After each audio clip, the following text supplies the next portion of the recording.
Welcome to The Complete Musician, creativity at its core, exploring innovative musical ideas, thoughts, and techniques for the modern musician in today's society, with your hosts James Nagus and Drew Phillips.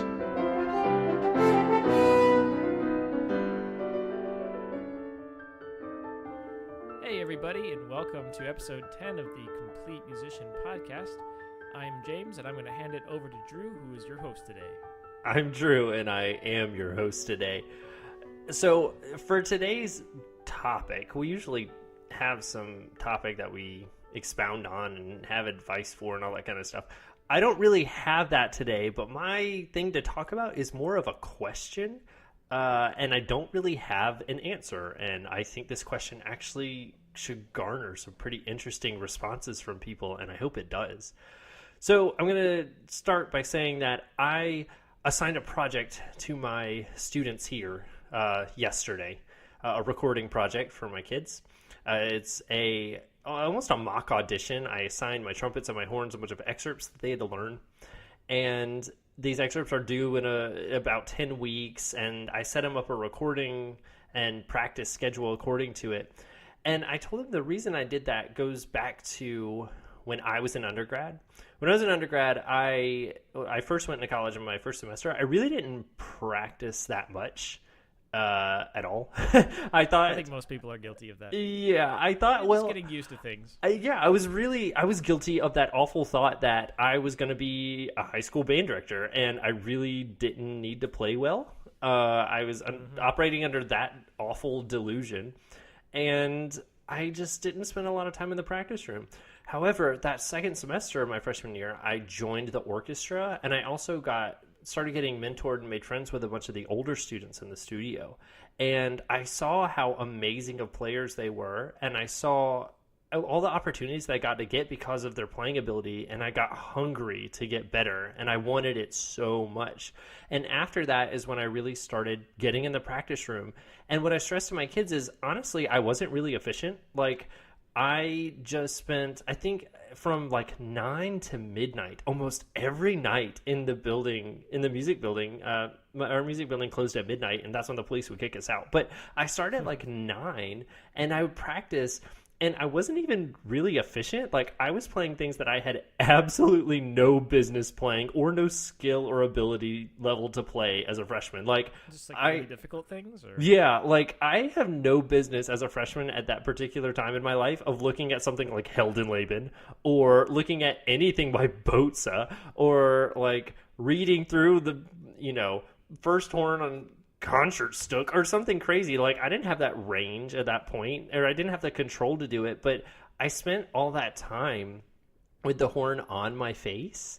And even though it was inefficient and I was really just kind of going for basic music levels of, can I get the right notes in the right time generally, and trying to be as accurate as possible, nothing about phrasing, nothing about tone, just spending that time with the horn on my face, I was hungry to get better. And the only way I knew how at that point in my life was to just be in a practice room and just play. Like, and again, I wasn't really efficient. I wasn't working on technique as much as I should have. I wasn't really focusing on too much. I was just playing.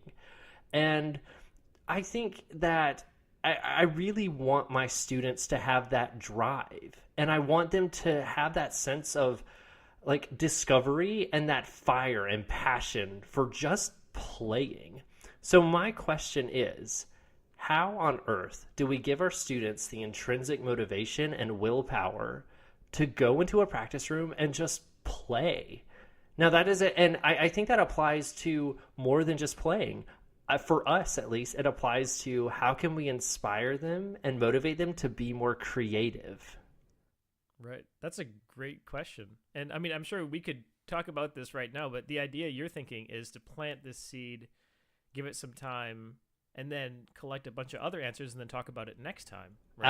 Absolutely. Because I don't really have a great answer. At this point, like I told my kids yesterday, I cannot give them motivation. I cannot, not really. I can't give them that intrinsic value of, them knowing or having that fire and passion. I can say, you know, and they can repeat back to me, don't you want to play this well? Yeah, of course. Everyone wants to play X well, but Right. are they willing to spend the time with the horn on their face to do it? And how do we do that without forcing them? Now, my recording project is like forced love. Like, it's, you have to do this because it's a part of your grade and that's like a requirement of me. But how on earth do we as teachers motivate our students, again, to play and have that passion to get better without forcing them? And to speak to that, how do we creatively motivate them? Like, I have students who, I have such an eclectic mix of kids. Like, I have a student who used to be a really, really decent violin player, and now she plays horn.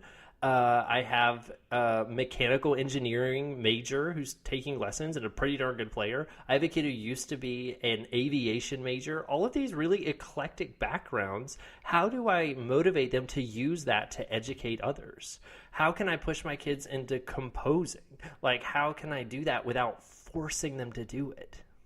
Right. And, you know, we both have ways, of course, that we handle this with our students. And I think in our situations, in most situations that aren't purely conservatories, we have that mix of students. And that's honestly what makes it fun, is having students that have a wide variety of backgrounds. But I think we're also wondering, how do you do this with your students? What are your strategies? What are your techniques?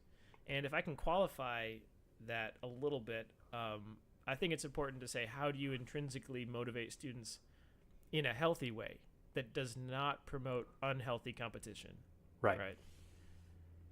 Because in my mock audition that I'm doing, I did say there was going to be a winner for both the trumpets and the horns. And that winner, I said, will probably get some kind of, I don't know, free food or something like out of it. The rest of them will be losers. Oh, No, we don't say that. But I said that runner-up trophies. Yeah, there you go. Everyone gets runner-up trophies now.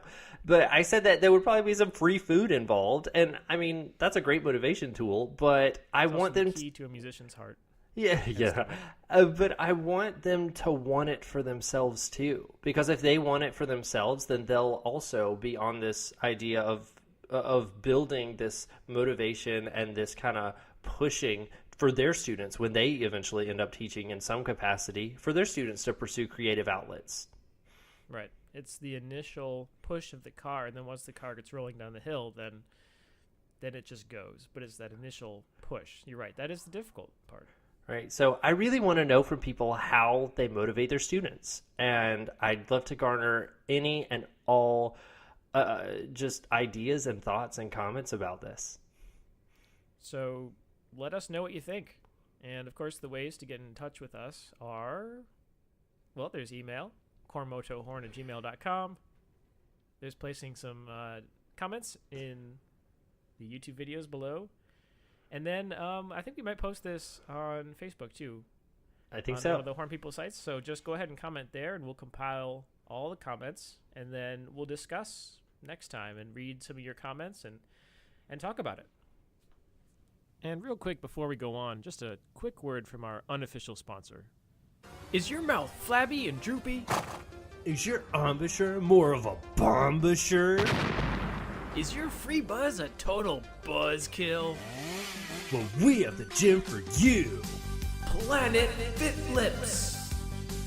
We lift heavy instruments. Our trainers are some of the best athletes in the world, with degrees from South Carolina, Virginia, Bama, Mississippi Agricultural and Technological Institute, full sail over the Grand Canyons of Phoenix University, Northeastern Southern State Community Baptist College Academy of the Fine Arts and Sciences, and Van Dyke Brown University. We offer classes in interval training. You could do better than that. Yeah! Wind sprints. Crunches. Pull downs.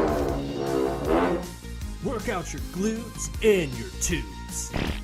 Get your chops back into great shape. And don't forget to visit Ein Heldenberger across the street to refuel with the best gyro you've ever had. Planet Fit Lips. We lift heavy instruments.